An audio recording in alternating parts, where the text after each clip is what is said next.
Sénégal face au projet de Sonko Diomaye.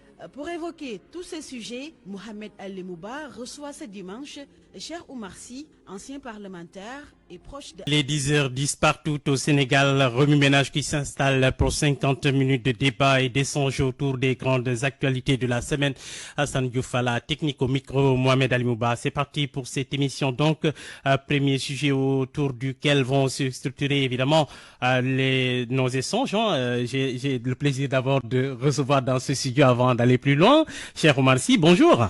Bonjour Adilou. Vous êtes ancien parlementaire, vous êtes aussi un homme politique, on soutient Amadou Ba, c'est cela? Oui, j'ai eu à soutenir Amadou lors de la campagne présidentielle, effectivement.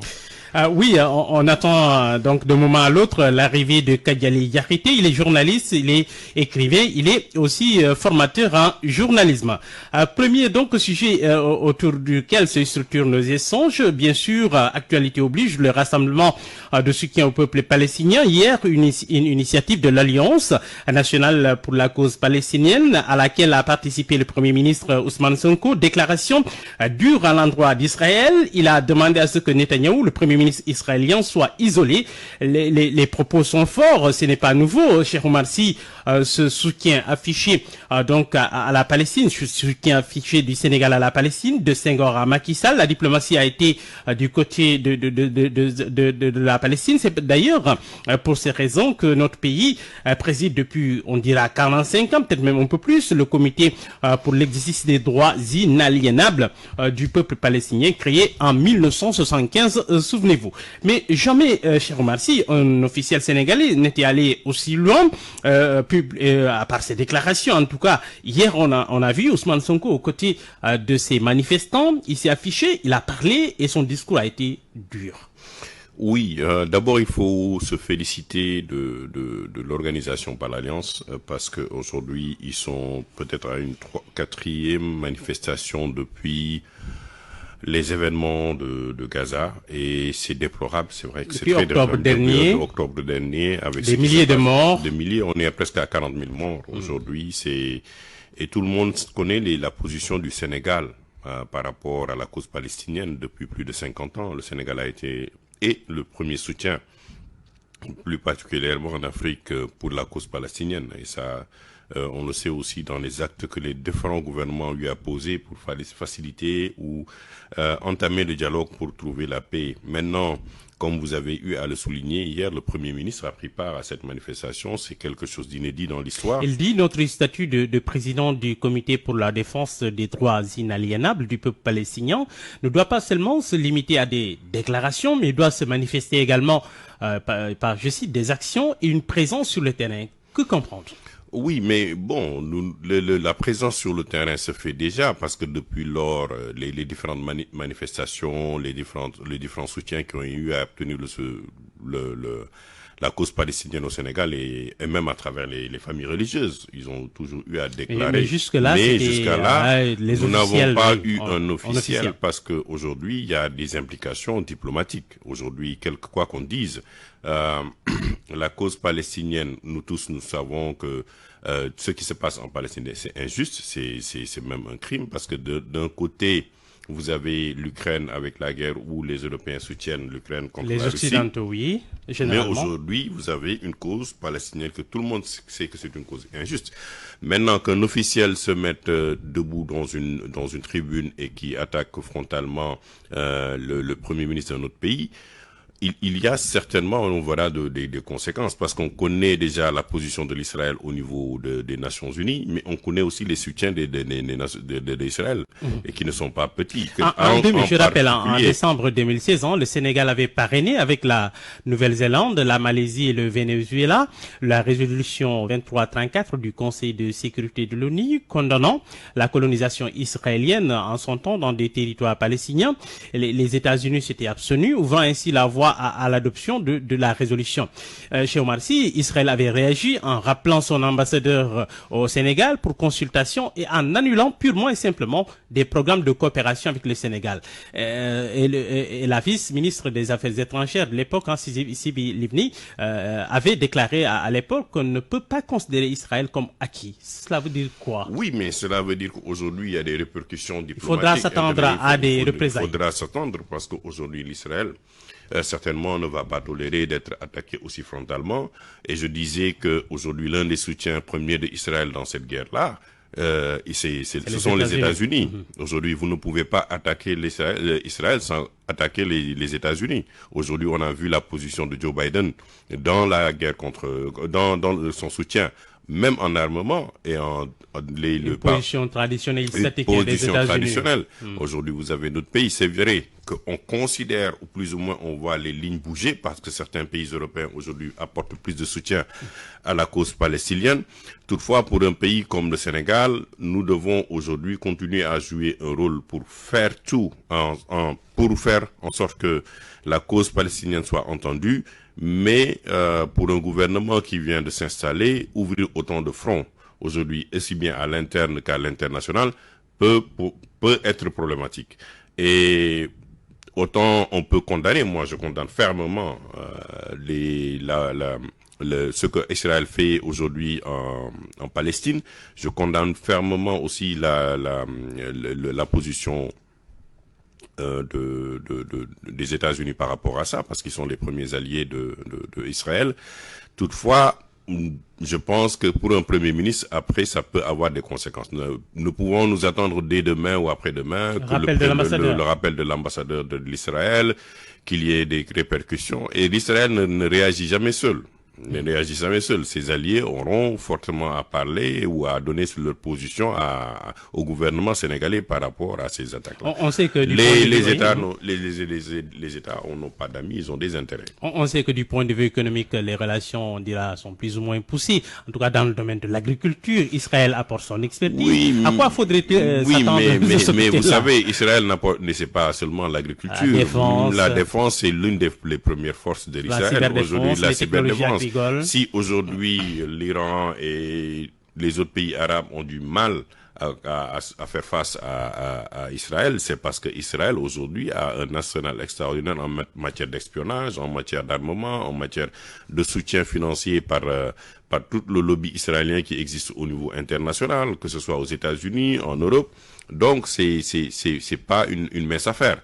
Maintenant, ça n'empêche pas aujourd'hui d'avoir une position plus ou moins dur par rapport à ces actes criminels qui se passent au Gaza. Mais je dis, le Sénégal n'est pas une puissance internationale comme on le souhaiterait. Et donc, j'espère que le gouvernement pourra répondre aujourd'hui à ce qui va venir après du côté israélien.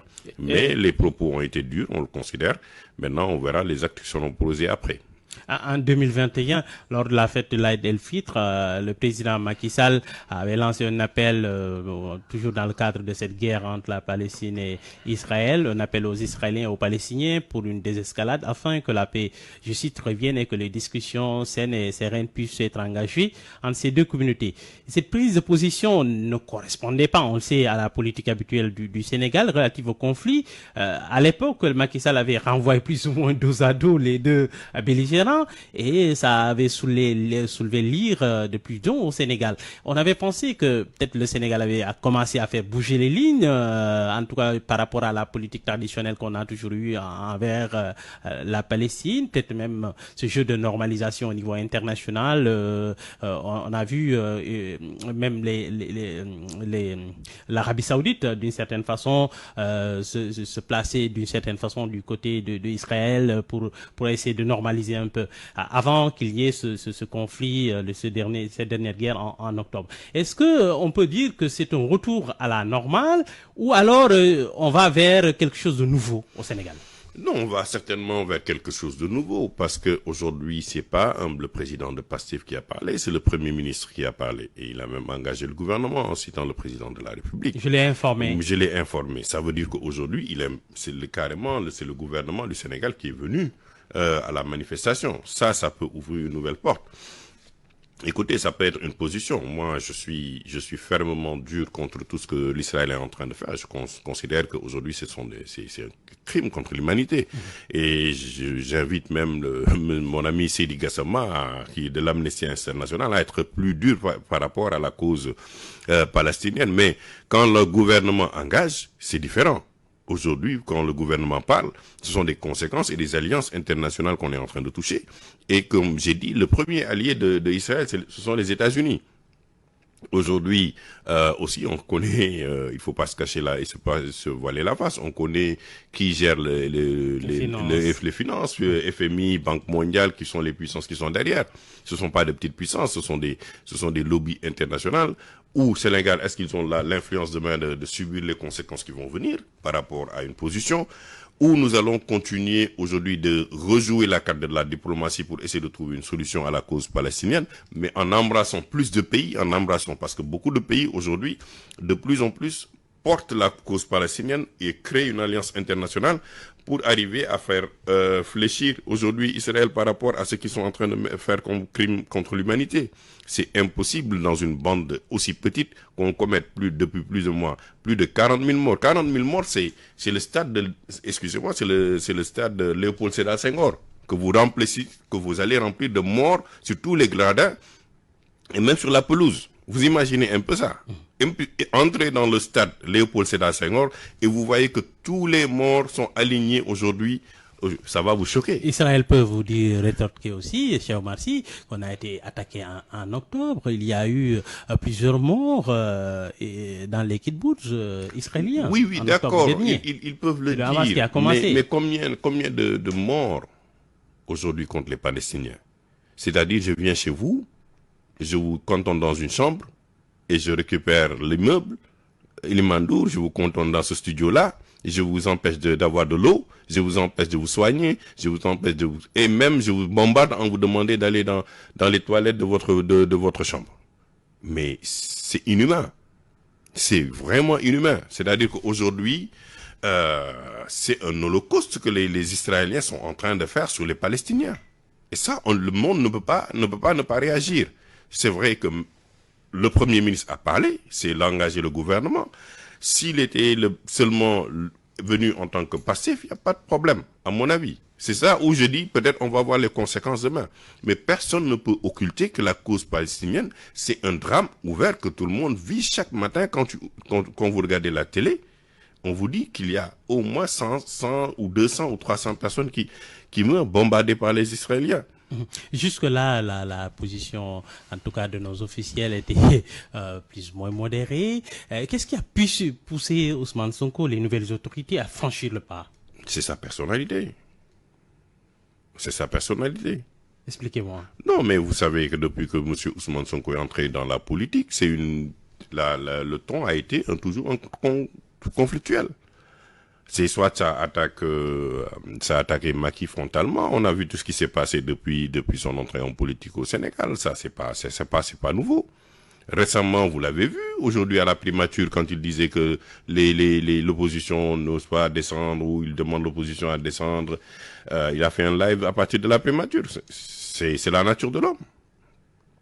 Alors donc on va évoluer, hein, le deuxième sujet de nos échanges, hein, la suppression du HCCT, du Conseil économique, social et environnemental. La procédure chez Oumar Sy a été enclenchée par l'Assemblée nationale après avoir reçu bien sûr ce projet de loi du président Bassirou Diomaye. Alors la commission des lois de l'Assemblée a rejeté hier le projet. Les députés de Benno majoritaires dans cette dite commission ont voté non. Les résultats se structurent comme su, 16 voix contre, voix de Benno contre 14 essentiellement de Yewwi et Wallu et des non-inscrits. En plénière donc lundi, Pastef et ses alliés minoritaires chez Oumar devront nécessairement donc convaincre les députés de Benno pour atteindre la barre des 3/5, soit 99 députés. Vu les forces en présence, est-ce qu'il peut y avoir un coup de théâtre lundi?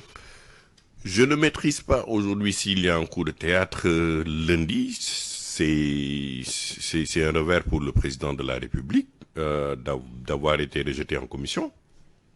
Maintenant, est-ce qu'ils ne s'attendaient pas à ça parce que oui, mais écoutez, l'acte qui a été posé, même si dans la forme la suppression était un engagement aussi qu'ils ont mis dans le projet.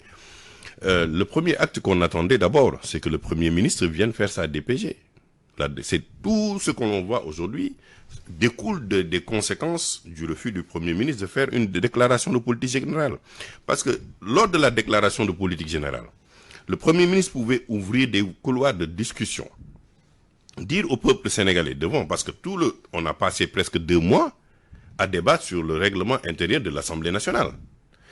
Une fois que le président lui-même sorte devant les Sénégalais et qu'il dit, écoutez, j'ai parlé avec le président de l'Assemblée nationale, j'ai parlé avec mon Premier ministre, je leur ai demandé de trouver une solution sur le règlement intérieur de l'Assemblée nationale pour que mon Premier ministre puisse venir faire sa déclaration de politique générale. Mais le président n'a pas suivi après son engagement. C'est-à-dire qu'on a envoyé au président de la République le nouveau règlement. Il n'a pas réagi. L'Assemblée nationale a voté. Il n'a pas promulgué. On revient à l'ancien où les députés de PASTEF avaient dit que c'était un faux, pour maintenant convoquer l'Assemblée nationale pour dissoudre deux institutions, le HCCT et le Conseil économique, social et environnemental. Mais ça pouvait être une opportunité pour le Premier ministre, non seulement de discuter avec tous les Sénégalais, par commencer par la déclaration de politique générale, de donner les grandes orientations, y compris la suppression du Conseil économique, social et environnemental, du HCCT et d'autres réformes qui peuvent même aller dans un référendum et aller pour régler les problèmes de constitution. Mais l'acte politique était de dire aux députés et aux Sénégalais, écoutez, nous allons leur offrir ça comme os. S'ils refusent, on va se mettre dire maintenant, l'Assemblée ne veut pas travailler avec nous. Et justement, à partir du 12 septembre, le président de la République, on le sait, a eu le feu vert du Conseil constitutionnel pour dissoudre l'Assemblée nationale. Les députés sont condamnés. Oui, mais ce que je dis, aujourd'hui, je me félicite que le Conseil constitutionnel reste droit dans ses bottes. Je l'ai dit partout. Les gens, excusez-moi, Madame Aminata Touré disait qu'on pouvait dissoudre l'Assemblée nationale le 31 juillet, les gens s'égoïsaient sur ça. Je dis non, c'est pas possible. Le Conseil constitutionnel va dire au président, vous allez vous conformer à la Constitution, à savoir dissoudre l'Assemblée nationale après le 12.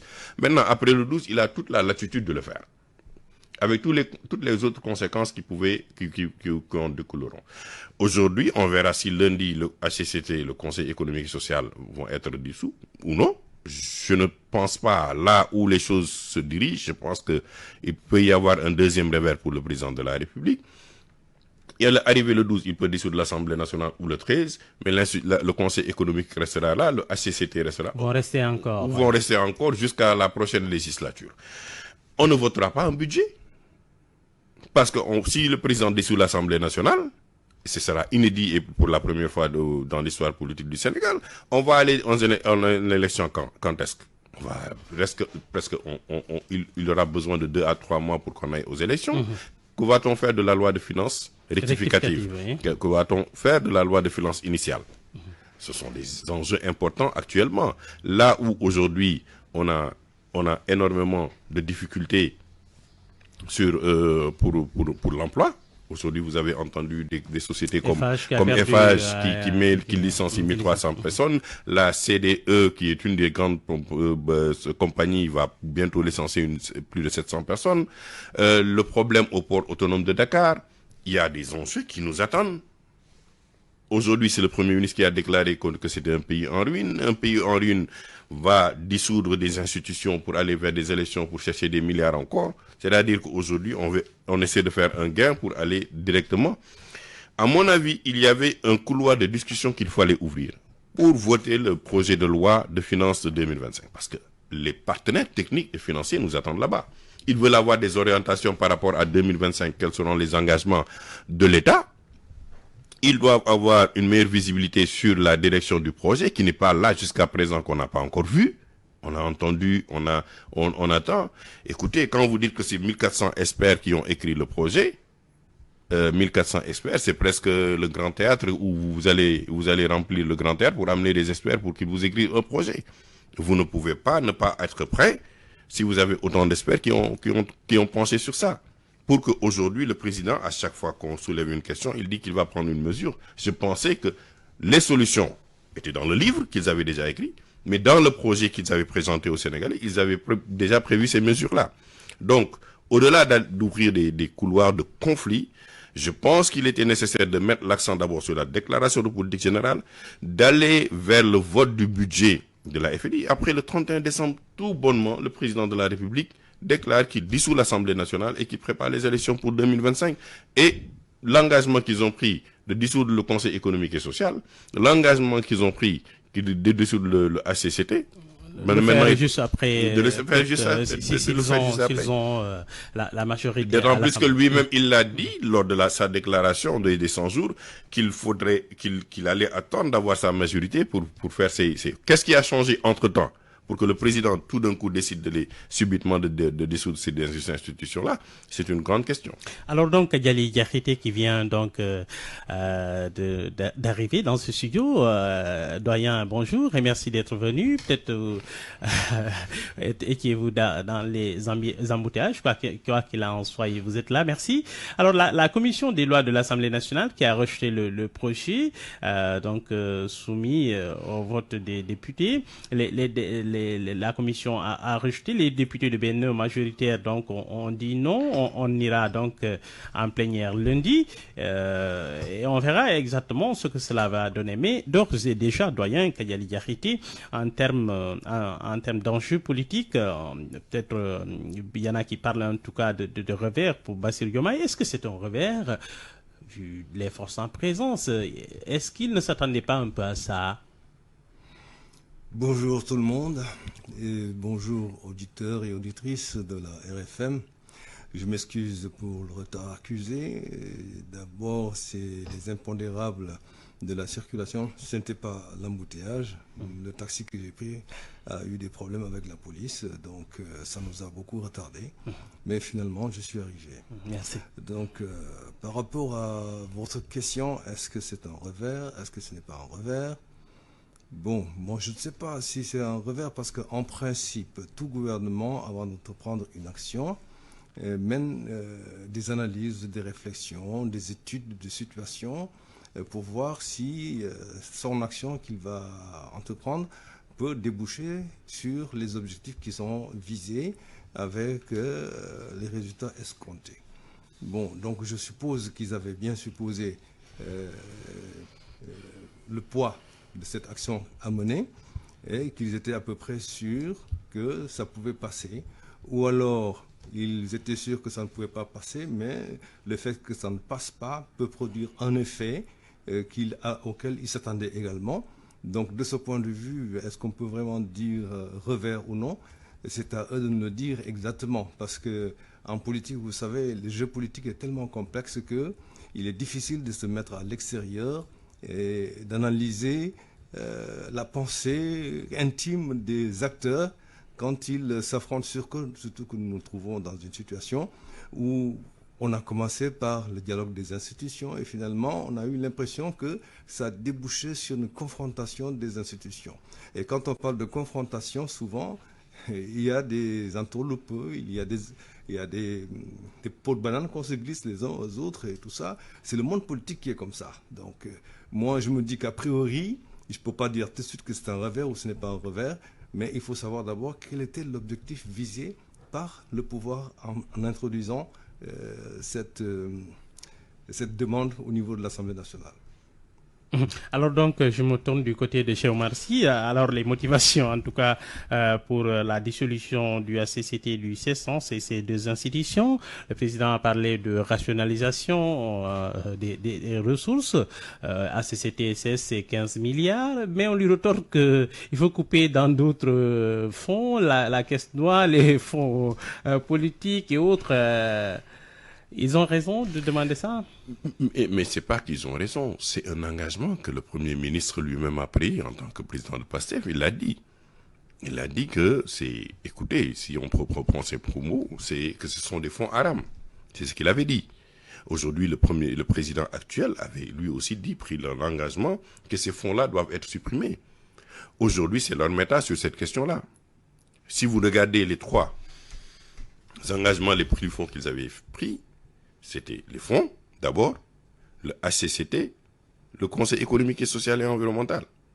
Donc, si vous commencez par dire que vous allez rationaliser, soit ils disent aux Sénégalais, nous ne pouvons plus aujourd'hui supprimer complètement les fonds parce qu'on considère qu'on est venu au niveau étatique et qu'il y a des enjeux de sécurité, qu'il y a des enjeux qu'on ne peut pas expliquer parce que l'État aussi a ses secrets. Nous ne pouvons plus supprimer les fonds, on va conserver 50%, mais voici les mesures qu'on va prendre. On va supprimer les fonds à 50%, on va réduire les fonds à 50% pour rationaliser. Et maintenant, nous allons nous diriger aussi pour la suppression du Haut Conseil et du Conseil économique, social et environnemental. Ce qui est paradoxal, et ça c'est pas, il faut pas leur reprocher ça directement, mais ce qui est paradoxal, c'est que le Haut Conseil des collectivités territoriales était une des recommandations des assises nationales. Ça, il faut le rappeler. Le Conseil économique, social et environnemental est une des 6 institutions des Nations Unies qui existent depuis 1945 et qui regroupe les corps socio-professionnels. Ce sont pas certainement, ce sont des avocats, ce sont des syndicats, c'était ça. Ça a été dévoyé. Non, c'est aussi ça a été, comment ils sont choisis. Oui, hein. oui, non, je dis ça a été dévoyé. Ça a été dévoyé. Mais du temps du Conseil économique, vous aviez des experts dans le domaine. Et c'était même des jetons, c'était pas jetons de présence. Voilà, mais de toute façon, c'est un engagement qu'ils ont pris, ils veulent le respecter. Mais si vous prenez un engagement par rapport à des institutions, si vous prenez un premier engagement de supprimer les fonds, donc il faut poser les actes. Mais depuis lors, c'est leur méta total. Aujourd'hui même, c'est pourquoi je dis, jusqu'à présent, les Sénégalais vivent dans un flou, parce qu'il faut que le Premier ministre puisse se mettre devant l'Assemblée nationale et nous donne les orientations de ce qu'ils veulent. On n'a pas le projet sous la main. Ils ont dit que c'est en train d'être écrit. Septembre. On n'a pas d'orientation claire par rapport où. Avant-hier, on a entendu le Premier ministre parler de l'eau, qu'il faut lever 1600 milliards pour régler le problème de l'eau. Ou là où on nous avait dit que les ressources, on peut les mobiliser à l'interne pour régler nos problèmes. Maintenant, on va aller les chercher à l'extérieur. Le président va en Chine pour essayer de trouver des ressources. Ça veut dire qu'aujourd'hui, c'est en contradiction même de ce qu'ils avaient avancé aux Sénégalais en disant qu'à l'interne, nous pouvons mobiliser toutes les ressources pour développer notre pays. C'est compliqué. C'est compliqué pour eux parce qu'ils se rendent compte que la gestion de l'État et les urgences qu'ils ont devant eux ne sont pas petites. Si le Premier ministre, et ça, on s'élève pour nous dire que maintenant il ne faut plus avoir les frigos dans les bureaux et les télés, ça pose problème, la rationalisation. Excusez-moi, c'est même étonnant parce que moi, je ne suis jamais allé dans un bureau d'un ministre ou un directeur, franchement parler, pour le voir allumer la télé et en train de regarder. Vous n'avez même pas presque le temps. Des fois, cette télé même, c'est pour projeter avec ses collègues des documents, mais c'est pas forcément pour regarder la télé.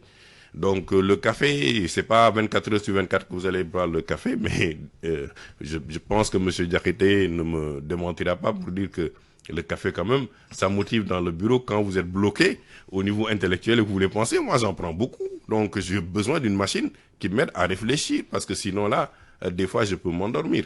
Mais aujourd'hui, le vrai problème, c'est que on n'a pas encore l'orientation réelle du gouvernement. On ne sent même pas qu'il y a un ministre des Finances, on l'entend pas. On n'entend pas le ministre de l'économie.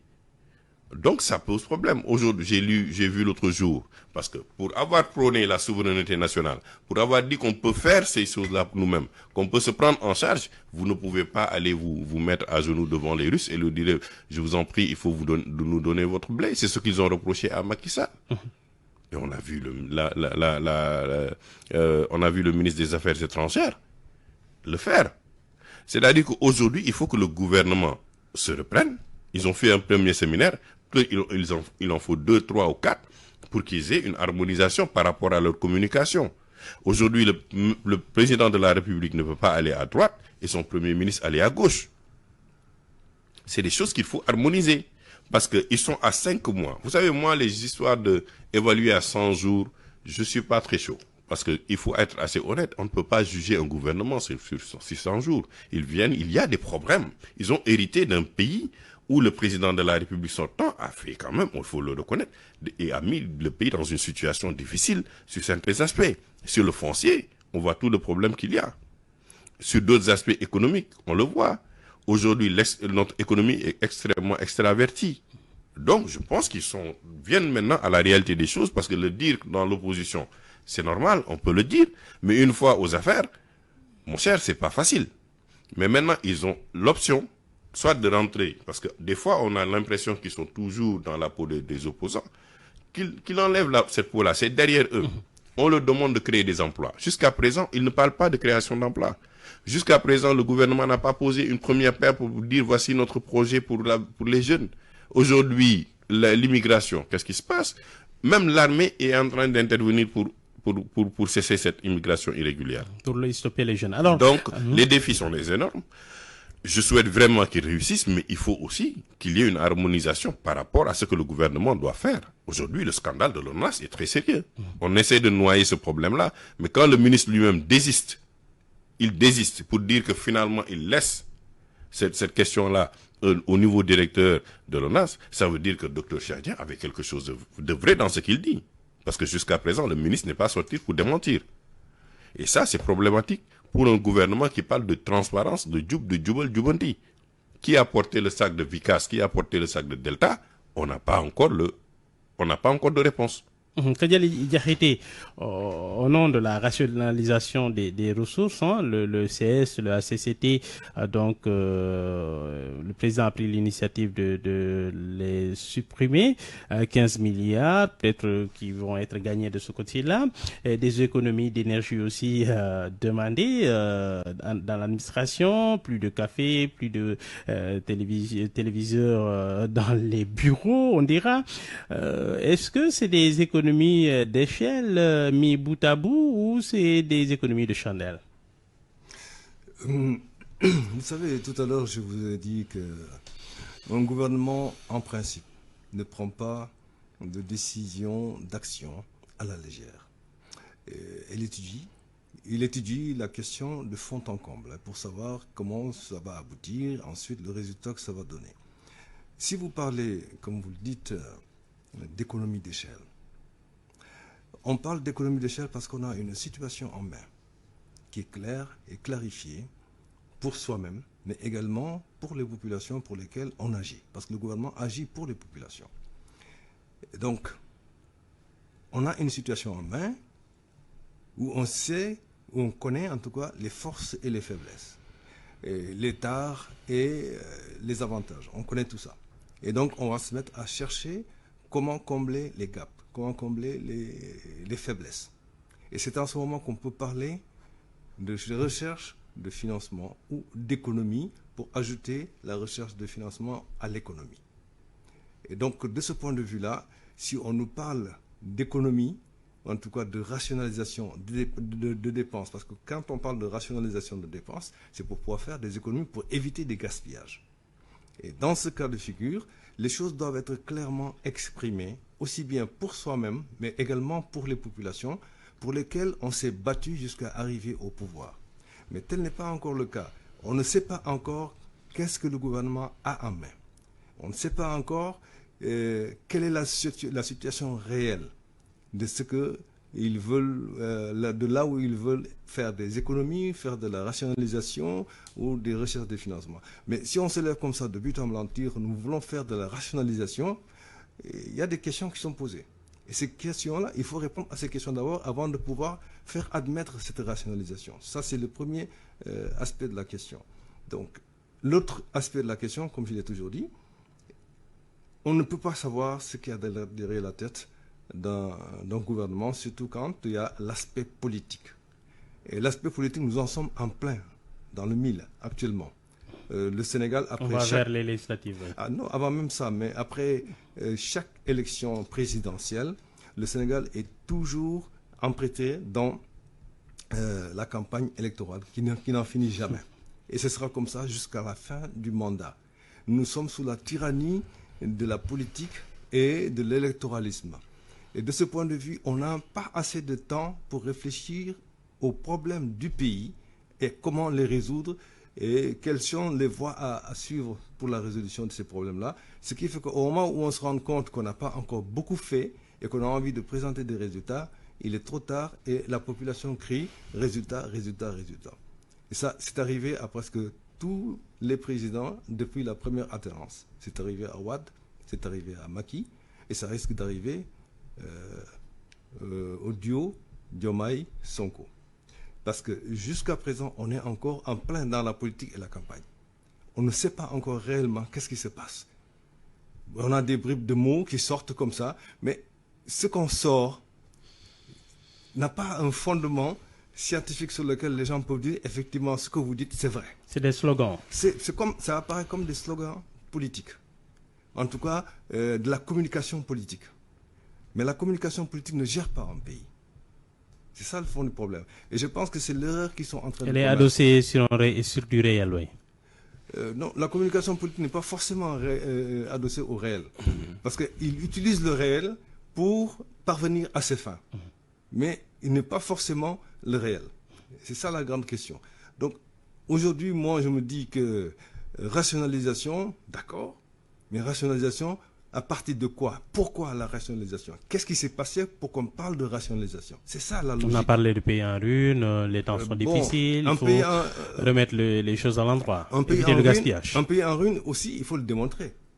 Il faut démontrer comment un pays est en ruine. Qu'est-ce que c'est que d'abord une ruine? Et qu'est-ce que c'est qu'un pays en ruine? Est-ce qu'un pays en ruine fonctionne comme le Sénégal ou comme Noumélan ou comme, je sais pas moi. Donc, il faut que les gens sachent. Vous savez, dans ce pays, les gens ont besoin de savoir, ils ont besoin de comprendre. C'est pas avec la communication politique qu'on va communiquer avec les populations pour leur dire la vérité et ce qui existe réellement. Parce que nous devons gouverner à partir du réel, de la réalité des choses. Alors, ça, c'est l'information qui peut le faire. Mais ce n'est pas la communication populaire. La communication qui peut le faire, ce n'est pas la propagande qui peut le faire. Or, nous sommes toujours dans la communication politique et la propagande. Nous ne sommes pas encore dans l'information. L'information a pris la tangente il y a longtemps au Sénégal. Et c'est ça le grand drame. Chez Oumar Sy, on sait qu'on va vers les législatives, on s'y dirige inexorablement. L'ancien Premier ministre Amadou Ba, ancien candidat à la présidentielle, maillot jaune de Benno. Alors donc, il va lancer son parti le 9 septembre, si je ne m'abuse. Vous confirmez, l'APR, c'est du passé désormais? Ah, forcément, l'affaire, c'est du passé, hein, parce qu'aujourd'hui... Plus de bras de fer entre lui et Macky Sall, il a préféré éviter le conflit. D'abord, pour qu'il y ait un bras de fer, il faut que la personne avec qui vous allez faire un bras de fer soit là. Le président Macky Sall nous a quittés depuis, il est dans d'autres activités au niveau international. Pourquoi Amadou ne cherche pas à prendre l'APR Mais l'APR, c'est un parti mort. Vous ne pouvez pas construire comme ça, prendre un parti que les Sénégalais ont rejeté, ont majoritairement rejeté. Aujourd'hui, ils ont sanctionné l'APR Benno avec 34%. Et c'est déjà quelque chose, parce que si n'eût été même la candidature d'Amadou Ba, ça aurait été être plus catastrophique. Aujourd'hui, l'APR vit ses dernières heures. Le président Macky Sall qui portait le bilan de l'APR, bon, heureusement qu'il sortait, et c'est ça, il faut le féliciter. Maintenant, comme il dit, il faut de l'information. Maintenant, on pourra juger après avec le livre qu'ils ont sorti. On peut critiquer la véracité ou voir, mais au moins on a un livre qui est là, qui nous permet de référentiel pour critiquer demain l'APR ou d'apprécier le travail qui a été fait. Ce qui est une bonne chose. Mais la personne elle-même, elle est partie. Elle ne contrôle plus. Elle n'a jamais laissé derrière elle un parti structuré.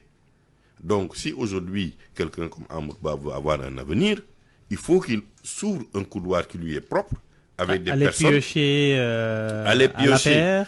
Non, c'est pas forcément aller piocher à l'APR, mais aller chercher le Sénégalais, comme il dit, qui veut une responsabilité réelle par rapport à la gestion de ce pays, qui veut voir aujourd'hui des acteurs qui maîtrisent. N'oublions pas que Amadou Ba l'a dit lors de sa campagne, n'oublions pas qu'il a été aussi quelqu'un qui a formé ceux qui sont au pouvoir aujourd'hui. Il a dit clairement qu'ils ne sont pas encore en mesure de gérer ce pays. Il n'a dit qu'ils ne pourront pas, il n'a pas dit ça, mais qu'ils ne sont pas encore prêts à gérer ce pays-là. Et pourtant, les Sénégalais leur ont fait confiance. Il faut confiance. Maintenant, jusqu'à présent, ils n'ont pas encore, comme M. Diakité le dit, c'est de la propagande, c'est beaucoup de communication. Mais sur l'aspect réel de ce qui a été promis, les jeunes, les Jakartaman ont été les premiers à sortir. Les ambulants qui ont voté pour eux, ce sont les premiers à se plaindre. Aujourd'hui, ils ont même oublié, la diaspora est complètement occultée dans leur communication.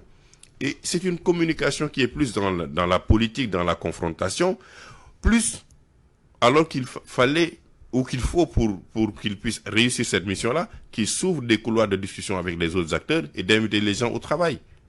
C'est pas la peine. Je ne pense pas que les gens sont prêts encore à voir des manifestants dans les rues, à voir l'opposition descendre, à voir des tensions politiques. On a vu les conséquences. On est une économie fragile. On commence à exploiter notre pétrole et du gaz. Donc, cette responsabilité à laquelle Amadou Ba appelle les Sénégalais, forcément, il va le matérialiser le 9 parce qu'il veut, aujourd'hui, aller vers des élections législatives. Comment s'appelle votre parti? Il faut attendre le 9 pour entendre le parti qui est le nom du parti. Je suis pas un génie dans ça. C'est Amadou Ba qui décide le nom de son parti. Attendons le 9 de voir qu'est-ce qui va sortir. De toute façon, il a parlé de nouvelles responsabilités. On verra qu'est-ce que cette nouvelle responsabilité sous-entend. Et aujourd'hui, les gens l'attendent. Moi, je ne parle pas au nom de Amadou Ba, mais je parle en tant que Cheikh Oumar Sy, le lambda sénégalais, qui se pose des questions. Est-ce que Amadou Ba est prêt à être l'opposant face au régime? Justement, on va poser... Et donc, les jalons qu'il doit poser d'abord, c'est de mettre une structure qui va non seulement inviter tous les Sénégalais autour du travail, mais aussi avoir une orientation claire. Et comme M. Diakité l'a dit, il faut de l'information aussi par rapport à ce qui va être fait avec ce parti-là. Parce que le Sénégalais aujourd'hui a des exigences réelles qui ne sont plus politiciennes, parce que c'est comme ça qu'ils sanctionnent aujourd'hui rapidement les décideurs politiques. Alors, Kadiali Diakité, s'attendre à ça.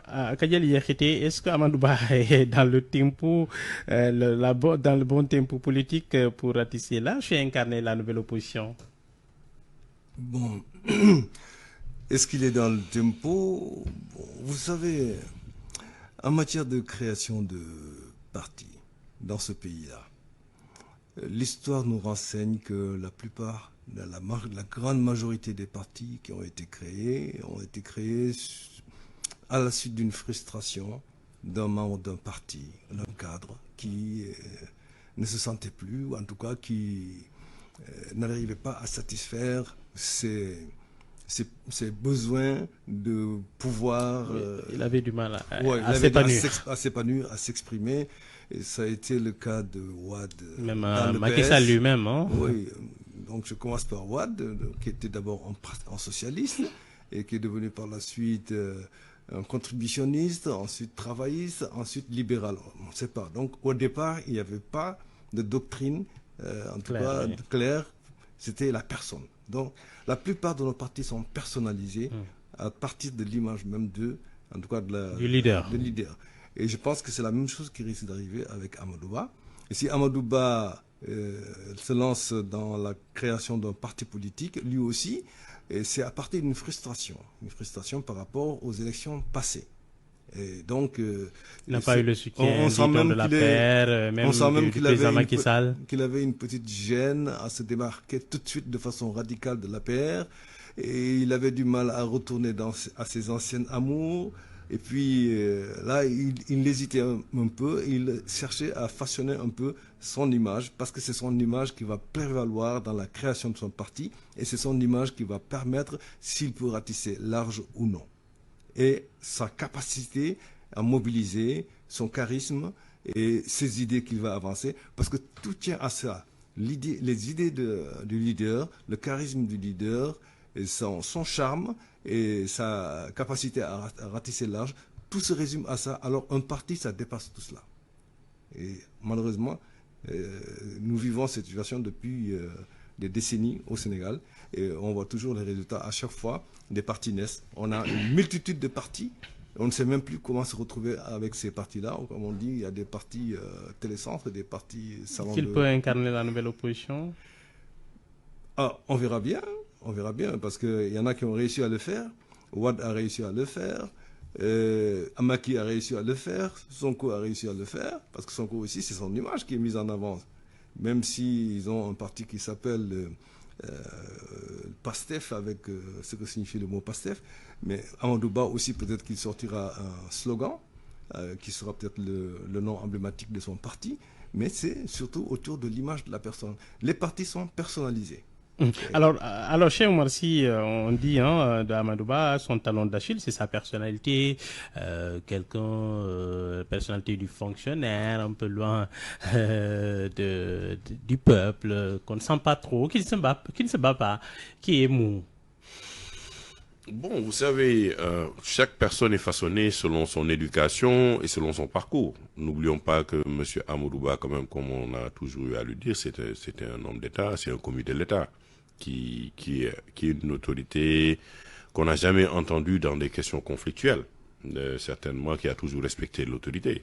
Aujourd'hui, aujourd'hui, la politique c'est le conflit, hein, vous le savez. Oui, mais c'est la politique, c'est le conflit, c'est vrai, mais ça dépendra aujourd'hui quelle est la demande sociale. Aujourd'hui, des gens ont été élus sur une base conflictuelle, oui, mais demain, ils peuvent être renversés sur cette même base conflictuelle. Et qu'on cherche une personne plus constructive, plus... Mais Obama, quand il est venu aux États-Unis, il n'était pas conflictuel. Il a essayé de ramasser tout, plus ou moins, les Blancs, toutes les personnalités. Oui, mais je veux dire, voilà. Aujourd'hui, le leadership. Aujourd'hui, le parcours qui était inédit pour M. Amadouba, d'abord, vous n'êtes pas membre fondateur d'un parti, on vous l'a reproché. C'est ce qui a mené la guerre interne au sein de l'APR. Le président ne vous a pas du tout facilité la tâche. On a vu tous les épisodes compliqués qu'il a vus. Et on a vu tous les titres, mais l'homme est resté quand même dans une posture sereine, dans une posture, c'est pourquoi il a choisi le nom responsabilité, et qu'il a essayé de jouer jusqu'au bout. Et il a félicité le nouveau président de la République. Depuis lors, il n'est pas entré dans des débats de caniveau, il n'a pas essayé de dénigrer, il n'est même pas, par rapport à tout son vécu, ce qu'il a reçu comme coup dans l'ancien parti l'APR et tous les pots de banane, il n'a même pas dit un mot de déplacé par rapport au président qui vient de sortir. Ça veut dire que l'homme reste un homme d'État avant tout. Il comprend le fonctionnement de l'État. Il a vécu, il a fait tous les rouages de l'administration au niveau des impôts et domaines, directeur des impôts et domaines. Il a fait les réformes au niveau des impôts et domaines avec ces messieurs qui sont là, le Premier ministre et le Président, qui a été plébiscité. Il a été ministre de l'économie et des finances, il a été ministre des Affaires étrangères, Premier ministre. Il a un parcours. Il ne peut pas se permettre de réagir comme un opposant simple. Les Sénégalais même, vous savez, les Sénégalais, j'ai eu à le conseiller à quelqu'un, je ne dirai pas de nom, qui a eu un passage au niveau de Macky Sall en tant que responsable de ministre. Mais je lui dis, ne descends pas, n'entre pas dans le jeu politique parce que ce n'est pas ton image. Les Sénégalais reconnaissent et savent que Cheikh Oumar Sy ne peut pas agir comme ça parce qu'il appartient à telle catégorie de personnalité. Si on voit un Amadouba qui agit demain comme une personnalité comme Ousmane Sonko ou comme Bougane ou comme autre, les Sénégalais seront surpris parce qu'ils ont toujours vu un homme responsable, capable de se maîtriser, capable de montrer sa volonté de réunir. Aujourd'hui, est-ce qu'il va se construire et essayer d'aller sur ça pour être en contradiction avec tout ce qu'on a vécu pour montrer aux Sénégalais?